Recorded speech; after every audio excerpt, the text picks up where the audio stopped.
오늘 시편 7편은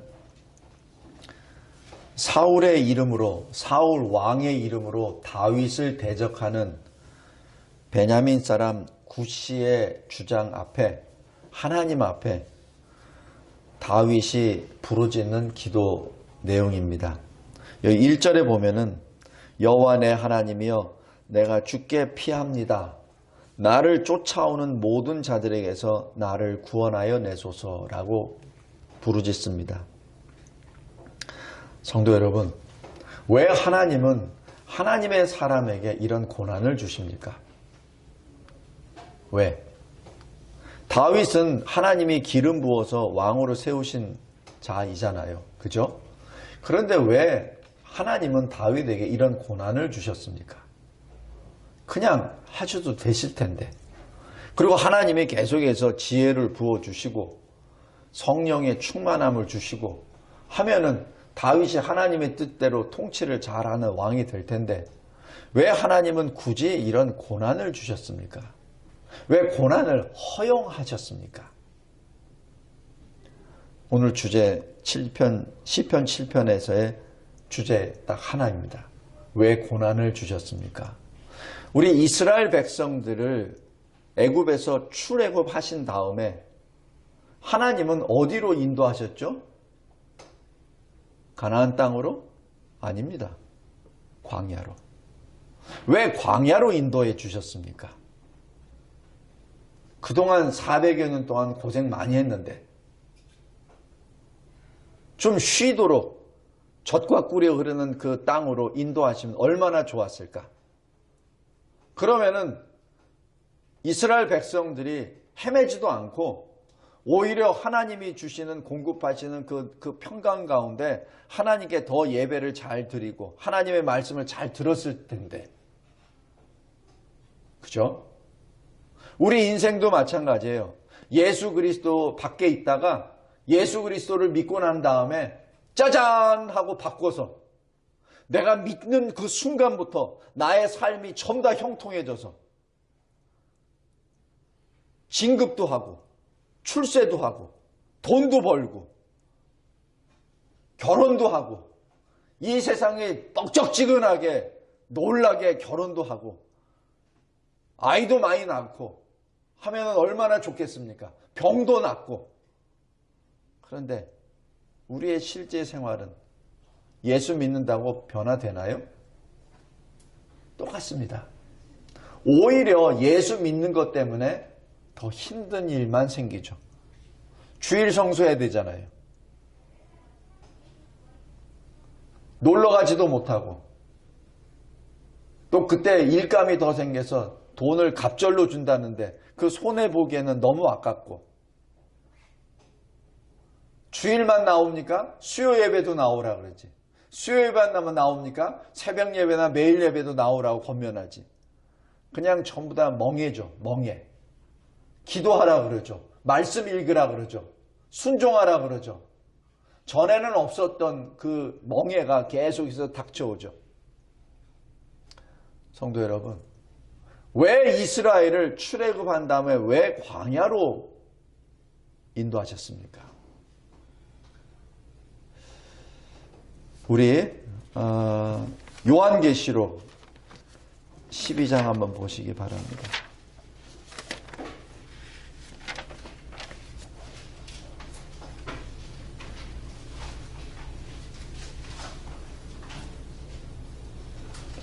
요한계시록 12장 13절 14절입니다. 제가 읽겠습니다. 용이 자기가 땅으로 내쫓긴 것을 보고 남자를 낳은 여자를 박해하는지라. 용은 사탄입니다. 땅으로 내쫓긴 자리는 바로 하나님으로부터 내쫓김을 당했죠. 그래서 남자를 낳은 여자는 교회를 말합니다. 여기 남자는 그리스도를 말합니다. 교회를 박해하는지라. 네, 14절. 여자가 큰 독수리의 두 날개를 받아 하나님의 도우심이죠. 광야 자기 곳으로 날아가 지금 광야로 하나님이 이 여자를 교회를 인도하십니다. 왜 광야일까요? 큰 독수리의 그 날개 정도 되면은, 그 정도 힘이라면은 광야가 아니라 진짜 좋은 땅, 풍성한 땅, 걱정 없이 살 수 있는 그 땅으로 인도하실 수 있을 텐데. 그죠?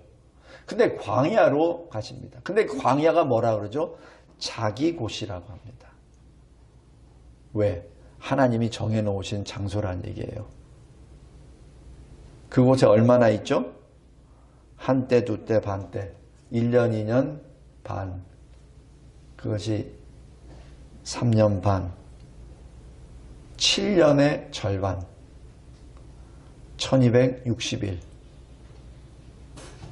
여기 지금 요한계시록도 그렇고 여기 다니엘서도 그렇고 한때, 둔때, 반때. 그래서 보통 1년을 360일로 카운트합니다. 365일이 아니라. 그래서 360일로 카운트해서 2.5년 하면 1260일입니다. 지금 그러한 일들이 계속 예언적으로 나타납니다. 그것은 숫자적으로 3.5년이 아니라 완전수 7년의 절반을 의미합니다. 우리가 완전수 7년 동안 있을 때는 우리가 버티지 못하니까 하나님이 50% 세일해 주신 겁니다. 그것이 하나님의 긍휼입니다. 하나님이 여자를, 교회를 풍성한 에덴과 같은 장소로 옮기신 것이 아니라 광야로 옮기십니다. 근데 광야를 교회가 있을 곳이라고 말합니다. 성도 여러분, 우리 인생도 마찬가지입니다. 예수 믿었다고 뭐가 확 바뀌었습니까? 아닙니다. 오히려 더 어렵습니다. 다윗이 기름 부음을 받았어요. 장차 왕이 될 것이라고. 그 다음에 다윗에게 오는 건 뭐죠? 고난입니다. 사울로부터 직격탄을 받죠. 그래서 자기 땅에서 살지도 못합니다. 자기만 못 살아요. 다윗을 함께 따라다니는 600명까지도 떠돌아다닙니다. 거기에는 자기 자녀들도 있습니다. 성도 여러분, 우리 꼭 명심할 것은 왜 교회가 이렇게 어려움을 당합니까? 왜 이렇게 나의 인생은 이렇습니까? 라고 부르짖었을 때 오늘 시편 7편 말씀을 꼭 기억하시기 바랍니다. 왜 나는 왕으로 주님이 나를 택하셨고 나에게 기름까지 부어주셨는데 왜 나는 동굴 속에 들어가야 됩니까? 사울 왕을 내 손에 붙여주셨습니다. 그래서 사울 왕이 어떻게 됐죠? 다윗을 잡으려고 엔게디 굴로 들어가죠. 그러다가 사울이 뒤가 마려우니까 혼자 들어가서 그 일을 보고 있을 때 다윗이 그의 뒷모습을 보죠. 다윗의 부하가 뭐라고 하죠? 하나님이 죽음께 기회를 주셨습니다. 죽이십시오. 다윗이 죽이나요? 안 죽입니다. 성도 여러분, 그것이 다윗이 하나님으로부터 받은 시험입니다. 네가 진정 하나님을 두려워하느냐? 사울은 하나님이 기름 부어서 세운 왕입니다. 하나님은 변함없으신 분이세요. 하나님이 기름 부으셨다면 하나님 인정하신 분입니다. 물론 사울이 하나님을 대적했기 때문에 하나님이 이제 더 이상 너 아니야 라고 하셨어요. 그것은 하나님과 사울과의 문제지. 그죠? 사울과 다윗과의 문제는 아닙니다. 하나님과 사울의 문제지. 그것을 가지고 다윗이 사울을 죽일 수 있는 명분은 없습니다. 다윗은 그것을 알아요. 2번이나 죽일 수 있는 기회가 있었으나 그러나 손을 안 댑니다. 성도 여러분, 왜 광야입니까? 그런데 왜 그 광야에서 나올 수 있는 길까지도 내 손에 잡혀 있는데 왜 다윗은 그 길을 택하지 않습니까? 편한 길이잖아요. 대부분의 사람들은 다 택할 넓은 길이잖아요. 넓은 문이잖아요. 그런데 하나님은 그 길을 다윗은 그 길을 택하지 않습니다. 왜냐하면 그 길은 하나님이 기뻐하시는 길이 아니기 때문에 그렇습니다. 하나님이 광야의 인생을 허락하신 데에는 이유가 있어요. 그 이유를 깨닫지 못하고 눈에 보이는 쉬운 길을 택해서는 결코 안 됩니다. 그것은 복이 아니라 저주입니다. 나에게 어려움이 왔다고 나에게 어려움을 허락하신 하나님을 원망하기보다는 오히려 왜 나에게 광야를 주셨는지, 왜 나에게 고난을 주셨는지 그 뜻을 알기를 바랍니다. 그리고 내 생각대로 그 해결을 하려고 하지 마시고 하나님의 뜻이 무엇인지를 알기를 바랍니다. 만약에 시편 7편에 기록하여 있는 다윗이 자기 뜻대로 만약에 했다면은 이 베냐민 사람이 구시를 그대로 그냥 공격해서 없애버렸을 거예요. 그러나 다윗은 하나님께 기도합니다. 왜냐하면 이것은 베냐민 사람 구시 한 사람의 문제가 아니라 다윗이 왕이 되는 것을 싫어하는 그 많은 이스라엘 백성들의 문제이기 때문에 그렇습니다. 구시를 죽인다고 해결되는 문제가 아니기 때문에 그래요. 이것이 바로 왕으로서 거듭나는 하나의 시험 단계입니다. 자기 눈앞에 나타나는 것을 그냥 단순히 한 사람의 문제로 생각하면 결코 안 돼요. 왜냐하면 다윗은 왕이기 때문에. 백성들의 마음을 추스려야 되기 때문에. 백성들의 중심이 어디에 있는지를 알기 때문에. 그래서 구시를 죽이는 것보다는 하나님께 기도하는 것이 더 현명한 지혜의 길이죠. 비록 그 방법이 바보 같은 길입니다. 그러나 현명한 길이죠. 성도 여러분, 하나님이 교회를, 예수 때문에 박해받는 교회를 왜 광야로 보내십니까? 그 광야에서 교회가 해야 될 일이 있습니다. 우리 요한계시록 12장 다시 보십시오. 해야 될 일이 뭐죠? 14절. 뱀의 낯을 피하여. 뱀의 낯을 피해야 됩니다. 뱀의 얼굴을 피해야 되죠. 뱀의 유혹으로부터 벗어나야 되죠. 뱀의 유혹을 받으면 어떻게 되죠? 하와처럼 실족하고 아담처럼 실족하게 되어버립니다. 아직은 사탄과 겨룰 정도의 이게 안 됐다는 얘기예요.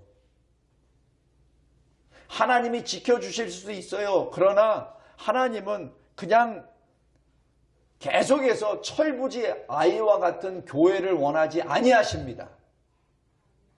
1살짜리, 2살짜리로 남는 교회를 원하지 아니하십니다. 하나님은 교회가, 우리 성도가 성장하기를 원하십니다. 내가 예수를 믿었으면은 그것이 1년이 됐고 10년이 됐고 30년이 됐고 70년이 됐고 90년이 됐다면 그 연수에 맞는 성숙한 그리스도인이 되기를 원하십니다. 그 성숙한 교회가 되기를 원하십니다. 그래서 특별히 광야로 인도하십니다. 유혹으로부터 피하게 하시고 그 다음에 어떻게 하시죠? 한때 두때 반때를 양육받더라. 양육하시기 위함입니다. 성도 여러분, 근데 하나님 왜 광야에서 양육하십니까?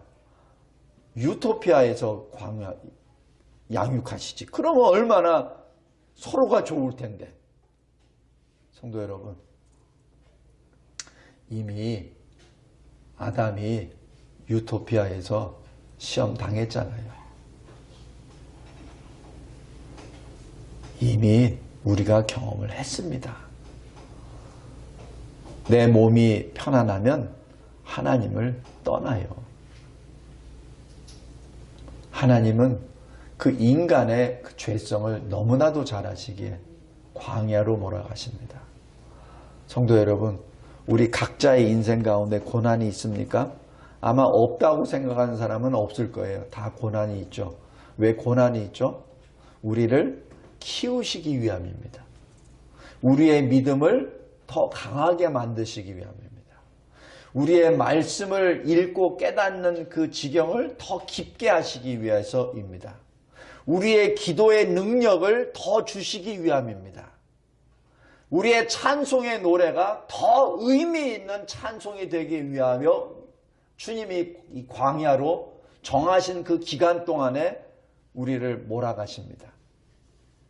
성도 여러분, 그래서 지금이 은혜 받을 만한 때예요.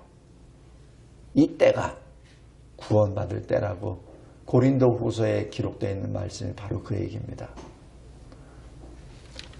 오늘 시편 7편 말씀 다시 잘 보시기 바랍니다.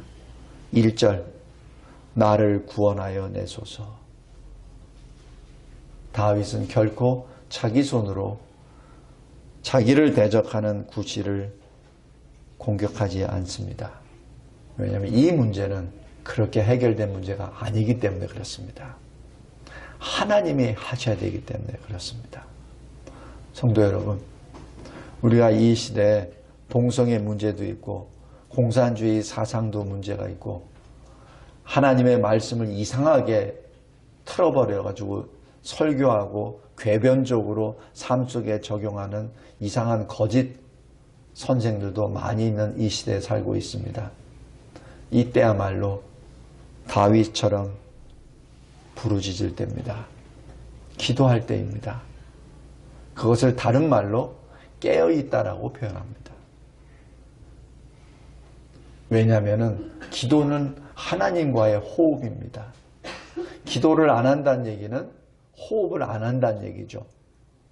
그건 뭐죠? 죽었다는 얘기죠. 기도를 안 하는 인생은 죽은 인생입니다. 제가 너무 이렇게 직설적으로 표현해서 죄송합니다. 호흡을 안 하면 죽은 거죠. 그죠? 우리가 이 사람이 죽었는지 안 죽었는지 어떻게 확인하죠? 두 가지잖아요. 심장이 뛰느냐, 호흡을 하느냐, 두 가지잖아요. 그죠? 호흡을 안 하면 심장이 뛰겠습니까? 심장도 안 뛰겠죠. 말씀을 보고 감동이 없겠죠. 호흡을 안 하니까. 그래서 기도해야 됩니다. 데살로니가 전서 5장에 나온 쉬지 말고 기도하라는 얘기는 호흡하라는 얘기입니다. 하나님은 참 자상하신 하나님이십니다. 호흡 안 하면 죽으니까.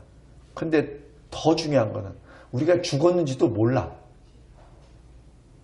그러니까 호흡해 라고 말씀하시잖아요. 그죠? 어떻게 호흡해? 쉬지 말고 호흡해. 쉬지 말고 호흡해. 왜? 호흡을 못하니까. 호흡 못하면 어떻게 하죠? 우리 잘 알잖아요. 인공호흡 시키잖아요. 그죠? 죽은 자는 인공호흡을 받을 수밖에 없죠. 근데 인공호흡을 했는데도 심장이 안 뛰면 그때는 우리 잘 알잖아요. 전기 충격기 가지고 이렇게 하죠. 그것도 안 되면 사망 선고하죠. 성도 여러분, 말씀으로 전할 때 순종하십시오. 기도하십시오. 그것이 살아있다는 증거입니다. 기도를 싫어한다는 얘기는 죽었다는 사인입니다. 굉장히 무서운 겁니다. 제가 지금 여기 목사이기 때문에 제가 이렇게 표현합니다. 기도하기 싫은 사람은 죽은 겁니다. 기도하기 싫은 것은 죽은 겁니다. 기도하기 싫어하는 것은 죽음의 영을 받은 겁니다. 기도하십시오. 쉬지 말고 기도하십시오. 하나님 아버지 감사하고 감사합니다. 하나님의 이름을 찬양합니다. 하나님께서 저희들을 광야로 모신 것에 감사하나이다. 광야에서 더 이상은 악한 사탄의 유혹과 시험에 빠지지 않게 하여 주심에 감사합니다. 광야에서 주님이 나의 연약과 부족을 주의 영으로 넘치게 하여 주신 은혜에 감사합니다. 광야에서 소돔과 같은 세상의 그 화려함에 빠지지 않게 하여 주시고 광야에서 하나님의 말씀으로 옷을 입혀주심에 감사합니다. 광야에서 주 십자가 예수 그리스도 그 십자가 보혈로의 피로 주님이 우리에게 주시는 의의 두루마기를 빨게 하여 주심에 감사하므로 그 땀으로 나의 죄악으로 인하여 더럽혀진 내 의의 두루마기를 새하얗게 만들어 주신 하나님께 찬양을 드립니다. 하나님 감사합니다. 살았기에 주님을 향하여 기도하나이다. 살았기에 깨어나나이다. 살았기에 주의 입에서 나온 그 말씀을 듣고 그 말씀대로 행하나이다. 주님 감사합니다. 예수 그리스도의 이름으로 기도드렸나이다. 아멘.